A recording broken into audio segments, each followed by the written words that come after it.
Hi everyone!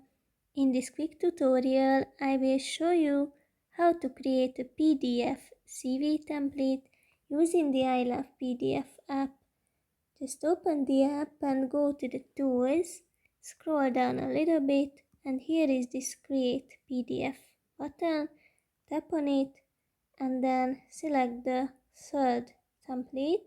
Here, this CV one. Click on the red button right here and wait a few seconds.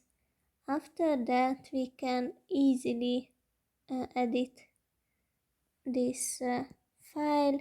We can even add images. Yes, so if we go back, we can easily edit it by clicking on this pencil right here. Click on the image, click on somewhere. If we need an image in our CV, then we can do that. Then